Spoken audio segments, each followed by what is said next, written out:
오늘 말씀은 민수기 11장 10절부터 23절입니다. 민수기 11장 10절부터 23절입니다. 백성의 온 종족들이 각기 자기 장막문에서 우는 것을 모세가 들으니라.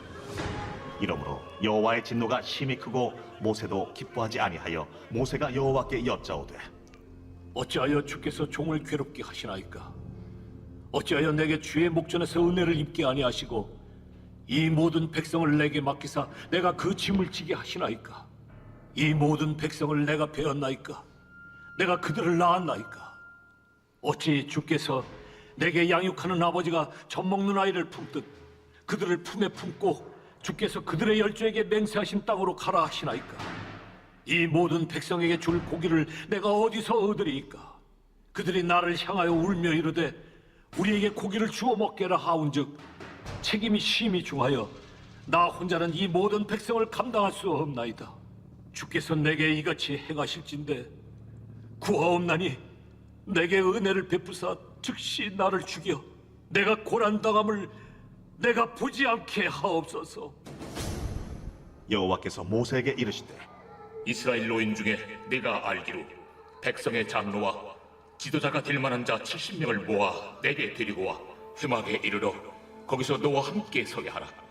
내가 강림하여 거기서 너와 말하고 내게 임한 영을 그들에게도 임하게 하리니 그들이 너와 함께 백성의 짐을 담당하고 너 혼자 담당하지 아니하리라. 또 백성에게 이르기를 너희의 몸을 거룩히 하여 내일 고기 먹기를 기다리라. 너희가 울며 이르기를 누가 우리에게 고기를 주어 먹게 하랴. 애굽에 있을 때가 우리에게 좋았다는 말이 여호와께 들렸으므로 여호와께서 너희에게 고기를 주어 먹게 하실 것이라. 하루나 이틀이나 닷새나 열흘이나 20날만 먹을 뿐 아니라 냄새도 싫어하기까지 한 달 동안 먹게 하시리니 이는 너희가 너희 중에 계시는 여호와를 멸시하고 그 앞에서 울며 이르기를 우리가 어찌하여 애굽에서 나왔던가 함이라 하라. 모세가 이르되 나와 함께 있는 이 백성의 보행자가 60만 명이온데 주의 말씀이 한 달 동안 고기를 주어 먹게 하겠다 하시오니 그들을 위하여 양떼와 소떼를 잡은들 조카오며 바다의 모든 고기를 모은들 조카오리이까? 여호와께서 모세에게 이르시되 여호와의 손이 짧으냐 내가 이제 내 말이 네게 응하는 여부를 보리라. 아멘. 우리는 주변 환경의 영향을 쉽게 받습니다. 그러다 보면 믿음으로 현실의 문제를 이길 수 있다는 사실도 잊어버리기가 쉽죠. 우리의 힘은 부족하지만 하나님께는 한계가 없습니다. 모세도 삶의 무게와 백성의 불평으로 인해 깊이 지치고 힘들었던 순간이 있었습니다. 모세는 불평하는 백성들 때문에 고민에 빠졌습니다. 그러나 그는 자신에게 주어진 책임과 암울한 상황에 고뇌하면서 하나님께 나아가 여호와께 부르짖었죠. 이에 여호와께서는 70명의 지도자를 세워서 모세의 짐을 덜어주시고 백성의 불신을 엄히 경고하십니다. 예수님을 따르는 우리는 각자에게 맡겨진 십자가를 져야 합니다. 때로 그 십자가의 무게가 힘겹게 느껴지거나 낙심하고 포기하고 싶을 때도 있지요. 모세의 삶을 통해 우리도 어려움 속에서 하나님을 의지하는 법을 배우기를 소망합니다. 모세는 백성들의 불평과 원망의 소리가 장막문을 넘어 들려오는 것을 들었습니다. 터무니없는 불신과 불평의 소리에 모세는 크게 낙담하고 깊은 상심에 빠지게 되죠. 백성은 감당하기에 벅찬 짐이었습니다. 그는 이 백성을 자기가 뵌 것도 아니고 낳지도 않은 것인데 양육의 책임을 진 아버지라도 된 것 같은 상황에 숨이 막혔습니다. 그는 백성을 위해 광야에서 고기를 구하는 것이 불가능하다고 보았지요. 결국 모세의 고민은 자신이 직접 책임질 필요 없는 백성을 향해 불가능한 임무를 수행하면서 불평의 소리를 듣는 데 있었습니다. 이에 모세는 자신을 차라리 죽여달라고, 그것이 은혜를 베푸시는 길이라고 하나님께 호소합니다. 한때 과감한 승리의 노래를 불렀던 모세였는데 지금은 크게 낙심해 자신의 소명과 생명까지 부정하는 지경에 이르렀습니다. 헌신한 리더가 위대한 부르심마저 부정할 정도로 괴로워하는 상황은 슬프기 그지없습니다. 어리석은 무리와 부족한 리더가 극단적인 상황에 빠져드는 일은 지금도 종종 교회 안에서 일어나죠. 어떤 리더도 완벽하지 않고요. 다수의 의견이라도요, 어리석을 수 있습니다. 그래서 교회 공동체 안에는 하나님의 은혜가 절실합니다.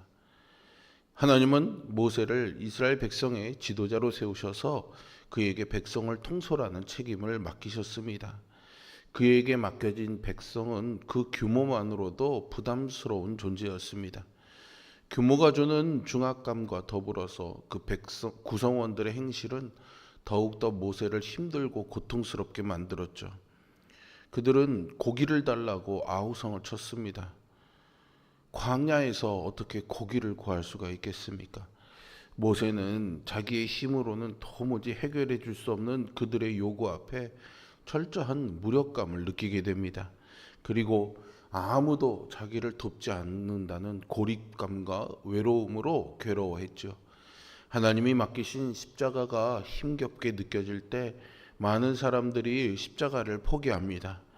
바울과 함께 선교 사역을 했던 데마는 사명을 버리고 편안한 삶을 보장해 주는 데살로니가로 가버렸죠. 마가 역시 바울 일행을 떠나 사역을 이탈한 적이 있습니다. 하지만 모세는 포기하고 싶은 마음 그대로 하나님께 엎드렸습니다. 백성의 요구와 자신이 당면한 고통을 하나님께 깊은 탄식으로 아뢰지요. 모세는 죽고 싶을 정도로 커다란 부담과 사역의 위기를 기도로 이겨내고 있습니다. 사역과 봉사보다 중요한 것은 하나님과 나누는 친밀한 교제입니다. 말씀과 기도로 하나님의 얼굴을 구하는 자만이 십자가의 무게를 감당할 수 있습니다. 우리 모두도 하나님의 얼굴을 구하는 이 새벽기도 자리에 나와서 하나님과 친밀한 교제로 하나님께 아뢰어 힘주시는 하나님으로 말미암아 우리의 삶에 주어진 십자가 사명 잘 감당해낼 수 있기를 바랍니다. 여호와께서는 70명의 장로와 지도자를 선출할 것을 해법으로 명하십니다. 그들에게도 성령이 임해 모세의 짐을 나누어 질 것이다 라고 17절에서 말씀하시죠. 공동체의 짐을 지도자가 다른 이들과 나눈 예는 여러 곳에 등장합니다. 출애굽기 18장에서는 모세의 장인 이드로가 천부장, 백부장, 50부장, 10부장을 세워서 문제들을 위임시킬 것을 조언했고요. 신약의 교회는 사도들에게 일들이 부담되자 7 집사를 따로 세워서 구체적인 사역을 맡겼습니다. 어떤 문제도 하나님의 계획을 막을 수는 없습니다. 우리는 그 과정을 통해서 깨닫고 성숙해져야 하는 것이죠. 백성의 불평은 필요를 넘은 욕심의 결과였습니다.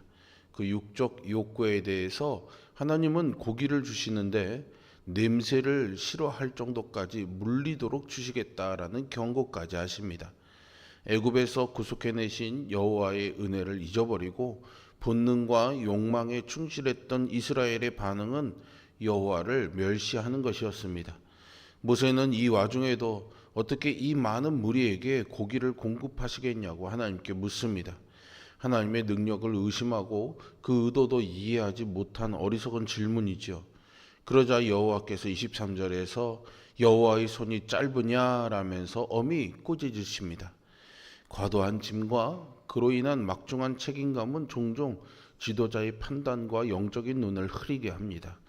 여호와를 의지하지 않고 자신의 한계와 재앙만을 바라볼 때 인간은 낙심하고 넘어지기 마련이죠.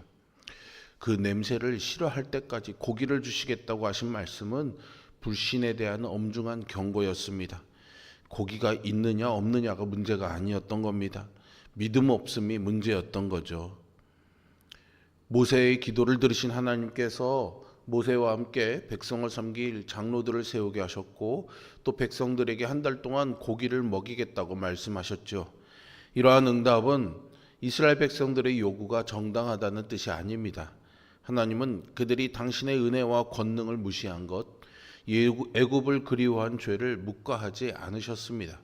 하나님의 권능을 드러내셔서 어리석은 그들이 하나님을 원망한 죄를 부끄럽게 여기도록 하셨죠. 그런데 그들은 이미 엄청난 하나님의 권능을 본 사람들이었습니다. 하나님은 출애굽 당시 강대한 애굽을 굴복시키셨고 홍해를 가르고 그들에게 평탄한 길을 내어주셨습니다. 이런 기적을 모두 경험했음에도 이스라엘 백성은 얼마 지나지 않아 하나님의 권능과 은혜를 잊어버렸던 것이죠. 우리가 하나님의 능력을 잊어버리는 순간 우리의 눈에는 문제들이 크게 보이기 마련입니다. 그러므로 우리는 하나님의 능력과 자비에 대한 믿음을 한순간도 놓지 말아야 합니다. 하나님은 구원을 베푸실 전능자이고 우리를 잠잠히 사랑하십니다. 그러므로 우리는 전능하신 하나님을 신뢰하며 마음의 짐과 염려를 모두 그분께 맡겨야 하겠습니다. 우리에게 다가오는 문제들은 하나님에 대한 우리의 믿음을 테스트하는 과정입니다. 전능하신 하나님이 모든 문제를 해결하시고 지금도 우리와 함께 십자가를 져 주신다는 것을 기억하십시오. 그러면 우리도 끝까지 십자가를 질 수 있습니다. 하나님은 당신의 자녀들에게 각자의 십자가를 주셨습니다. 그 십자가의 무게가 우리를 짓누를 때 기억해야 할 두 가지가 있죠. 하나님이 우리의 모든 사정을 다 알고 계시고 우리의 모든 문제들을 해결하실 수 있다라는 사실입니다. 그러므로 전능하신 하나님께 나아가 정직하게 여러분들의 마음을 다 뱉어 놓으시기를 바랍니다. 그러면 하나님께서 어디서나 우리와 함께 하시고 우리의 문제를 해결해 주시는 그 능력을 펼쳐 보여주실 것을 믿습니다. 무리의 불평과 불만, 모세의 고뇌와 좌절, 그에 대한 하나님의 해법과 경고를 오늘 본문을 통해 보면서 우리는 세밀하게 해결해 주시고 공급해 주시는 하나님의 은혜를 맛보게 됩니다. 동시에 우리가 얼마나 약한 존재이며 부족한 자인지 깨닫게 되죠. 본문에 나오는 모세의 이야기는 우리의 삶에 동일하게 적용됩니다. 우리의 능력은 제한적이지만 하나님의 능력은 무한합니다. 그러니 현실의 무게에 눌려 좌절할 때에도 우리는 하나님께 나아가야 하는 것이죠. 하나님은 우리의 한계를 아시고 우리에게 필요한 도움을 주실 줄로 믿습니다. 어떤 상황에서도 하나님의 손이 짧지 않음을, 그 능력에 한계가 없음을 믿으십시오. 하나님이 우리의 믿음을 통해 일해 주시고 당신의 능력을 나타내실 것을 소망하며 살아가는 우리 모두가 되기를 주님의 이름으로 축복합니다. 기도하겠습니다. 능력이 많으신 아버지 하나님, 늘 한치 앞의 일로 고민하며 걱정하며 하나님의 능력을 잊고 사는 우리들을 긍휼히 여겨 주시옵소서. 오늘 이스라엘 백성들을 향한 하나님의 마음, 또 여러 모세의 어려움과 그 어려움에 대한 하나님의 응답의 과정들을 보면서 우리 또한 우리 믿음의 자세, 마음의 자세를 다시 한번 고쳐잡고 하나님 앞에 엎드립니다.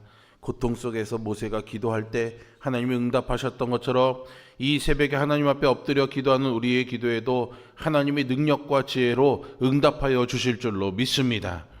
또한 우리의 연약함과 부족함에도 우리의 기도를 들으시는 하나님의 은혜를 누리면서 우리의 삶에서 하나님 앞에 엎드려 순종하는 믿음으로 승리하는 삶으로 이어지도록 역사하여 주시기를 구하오니 하나님 아버지, 오늘도 우리와 함께하여 주시고 당신의 능력의 손을 펼쳐 주시어서 여호와의 손이 짧지 않았음을 경험하는 은혜가 오늘도 우리의 삶에 풍성하도록 역사하여 주시옵소서.